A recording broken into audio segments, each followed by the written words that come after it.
College dreams shattered, my stepdaughter's cruel scheme exposed on graduation day. The silence was a scream, an unbearable, suffocating absence of the usual vibrant hum of Emily's life. Walking into my daughter's room that fateful morning, I was met not with the energetic flurry of college prep, but with a chilling quiet, a silence born of shattered dreams and broken trust. Curled on her bed, shoulders convulsing with silent sobs, Emily held a letter, a death sentence to the future she'd so meticulously crafted. They rejected me, she choked out, the words laced with utter devastation. Stanford. They said they had to rescind my early acceptance. Academic dishonesty. A cold fist clenched around my heart. Academic dishonesty, Emily. The girl who bled ambition, who lived and breathed for Stanford, the one who'd sacrificed everything to achieve perfection. This had to be a mistake. But as I scanned the brutal, formal language of the letter, a horrifying suspicion began to take root, a suspicion that pointed directly at the heart of our seemingly perfect blended family. Since you accuse my daughter of cheating, here's the evidence you ignored, I said, placing the envelope on the dean's desk. My stepdaughter had ruined my daughter's college dreams with false accusations, but she had no idea who she was dealing with. On graduation day, the truth would finally be revealed. The first thing I noticed when I walked into my daughter Emily's room, what's the silence? No music playing, no typing at her desk, none of the usual sounds of a busy 17-year-old preparing college applications. Just silence. In the side of my daughter curled up on her bed, shoulders shaking with quiet sobs. Emily, I said softly, my heart dropping. What happened? She looked up at me, her face streaked with tears, clutching a letter in her trembling hand. They rejected me, she managed between sobs. Stanford said. They said they had to rescind my early acceptance due to academic dish. My blood ran cold.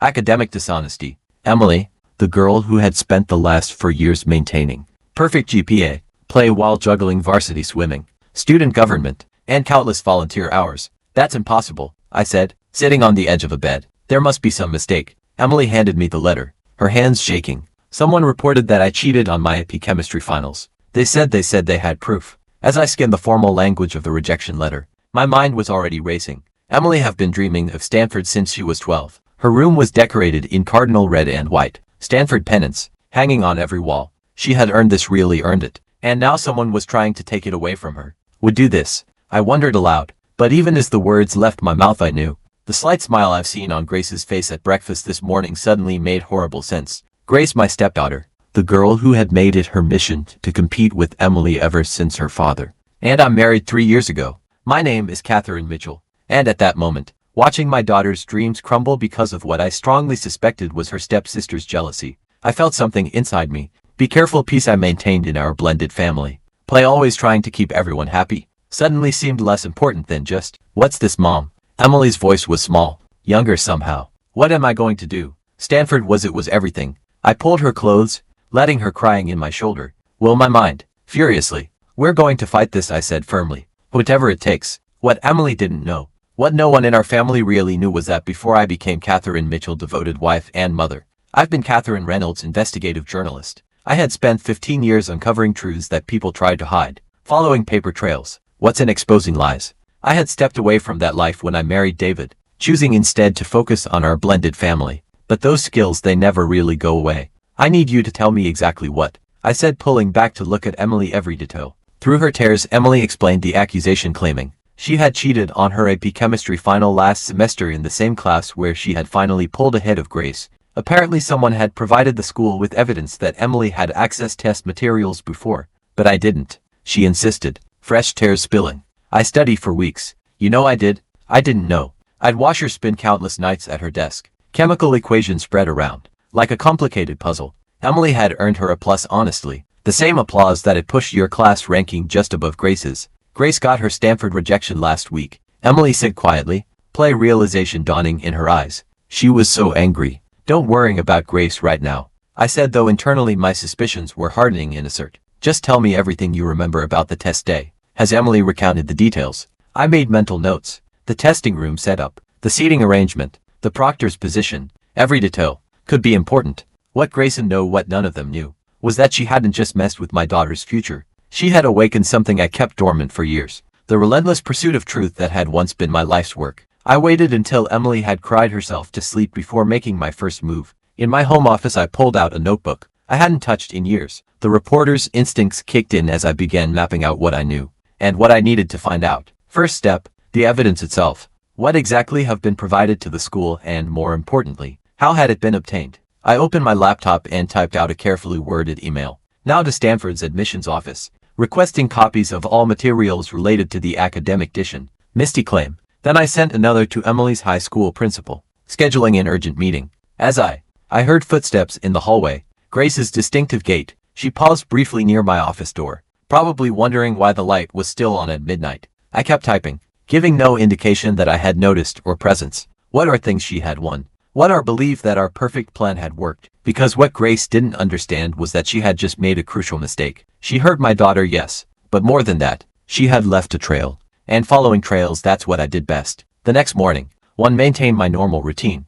Made breakfast, packed lunches, smiled at David and Grace as they left for their days. But as soon as they were gone, I began my real work. First stop, Emily's high school. Principal Martinez was waiting for me, looking uncomfortable as I took a seat across from his desk. Mrs. Mitchell, he began. I understand you're upset, but the evidence. Show me, I interrupted calmly. Show me exactly what evidence was presented to Stanford. He hesitated, then pulled out a file. Inside were screenshots of what appeared to be text messages between Emily and another student discussing test answers. There were also photographs of what looked like test materials on Emily's desk before the. I studied them carefully, my old training kicking in. These are very convenient, I said finally. Almost too convenient. Tell me, did anyone verify the authenticity of these messages? Check the metadata on the photos. Principal Martinez shifted in his. Give me the serious nature of the accusation. I'll take that as a no. I closed the file. I'd like copies of everything, please. And I'll need the name of the student who provided. I can't reveal that information.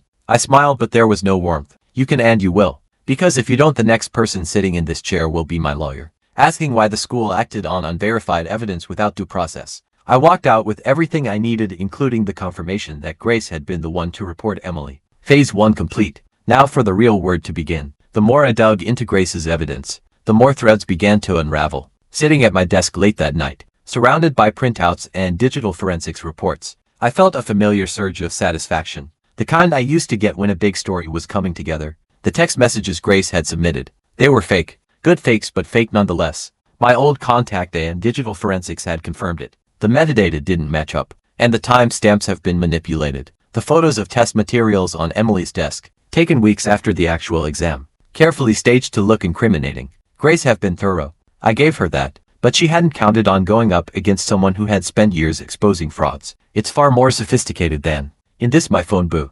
Text from David, working late again. Don't wait up. I smiled grimly. My husband had no idea what his daughter had done, or what I was doing to fix it. He saw Grace as his perfect little girl, incapable of such calculated cruelty. Just like you didn't really know about my past life as an investigative journalist. Our marriage had been built on fresh starts by leaving the past behind. But some things couldn't be left behind. Emily appeared in my doorway looking small in her oversized Stanford sweatshirt. What are you doing up so late? I quickly minimized the screens on my laptop. Do some work, honey. How are you holding up? She shrugged, but I could see the pain in her eyes. One submitted applications to other schools, safety schools. She practically whispered the last part like it physically hurt to say. Emily, I said carefully. I need you to trust me. This isn't over. She looked at me skeptically. Stanford already made their decision. Grace won. Did she? I pulled out a folder. Come here. I want to show you something. I laid out the evidence of Grace. I want to show you something.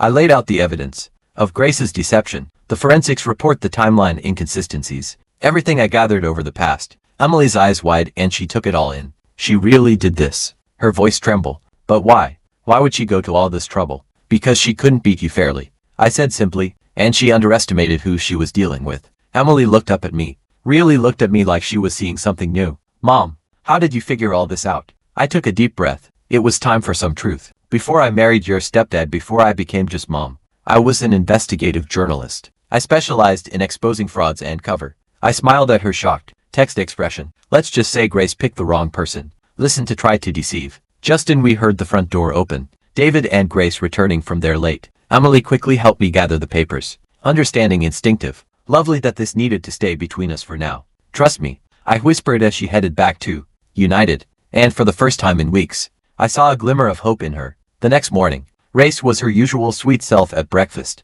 Play the concerned stepsister perfectly. Emily, I heard back from UCLA yesterday. His psychology program is really good too. You know, I watched Emily's hands clenched under the table, but admired her composure. Thanks, Grace. I'll keep that in mind. David beamed. Always looking out for others. Are you? Sweetheart. I took a slow sip of coffee, remembering the latest piece of evidence I had uncovered last night. Grace's secret email account. The one she used to submit the false claims to Stanford. She's been clever, using a VPN to hide your tracks, but not quite clever enough. After they left for school, I made my move. First stop, Stanford's Office of Academic Integrity. I had an appointment with the dean, and this time I was armed with more than just maternal indignation. Dean Harrison was a stern-looking woman with steel gray hair. In charm, she didn't look like someone easily swayed by emote. Perfect, Mrs. Mitch. She began. Well, I understand your distress. I cut her off by placing a thick folder on desk. With respect, Dean Harrison. You don't understand anything yet, but you're about to.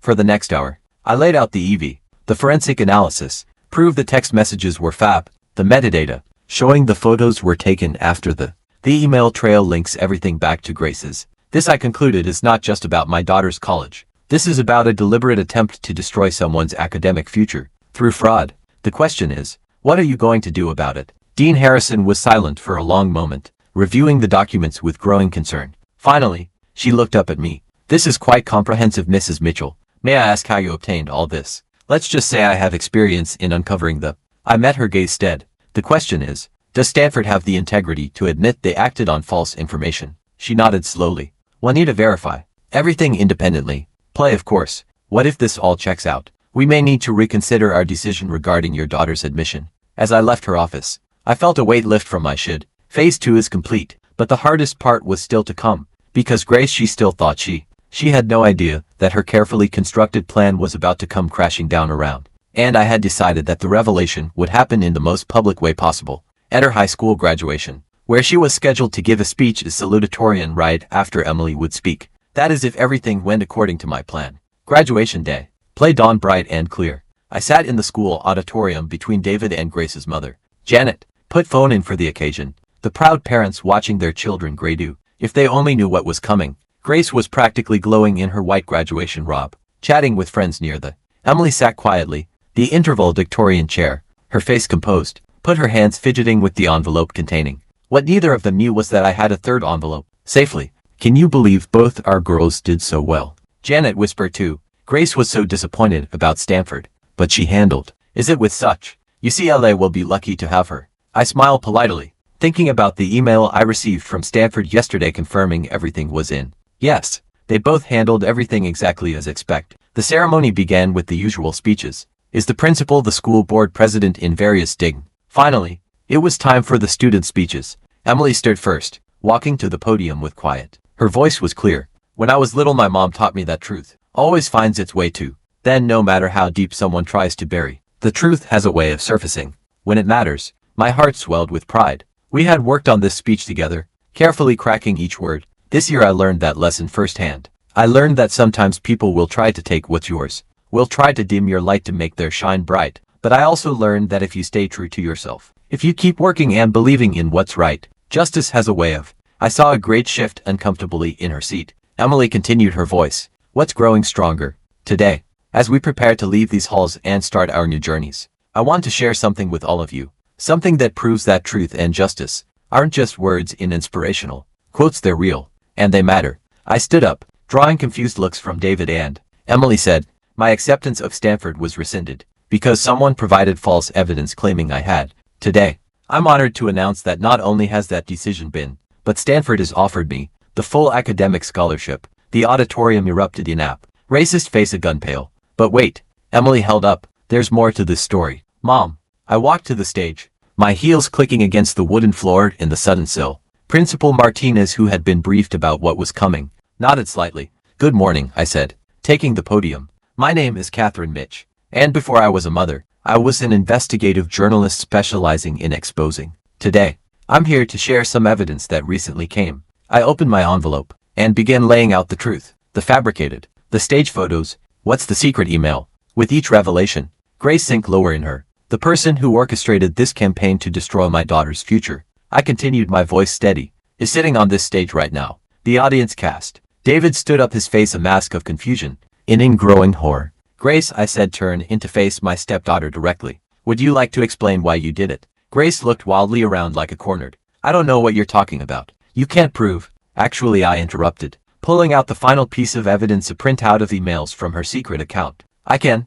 And I did. What followed was chaos. Grace burst into tears. David demanded explanation. Janet looks like she might faint. But through it all, Emily stood tall. Finally Vind. Principal Martinez took the microphone, his voice cutting through the, "In light of this evidence, which has been thoroughly verified, the school board has made some adjustments. What's today's proceed? Grace Mitchell, please step down from the. Your diploma will be held pending a review of your academic." As Grace fled the stage, I returned to my seat. David turned to me, his face a mix of anger and betray. "Why do you tell me? Would you have believed me?" I asked quietly, "or would you have defended her, like you always do?" Get no answer for that. The ceremony content, subdued fashion. Emily gave the rest of her speech, speaking about integrity, and second, she was gracious, never mentioning Grace by name again. Afterward, as we stood in the parking lot taking pictures, Stanford's formal reinstatement letter safely tucked in Emily's graduation, David approached me. "I don't know what to say," he began. "I had no idea Grace could do something like." "I know," I said simply.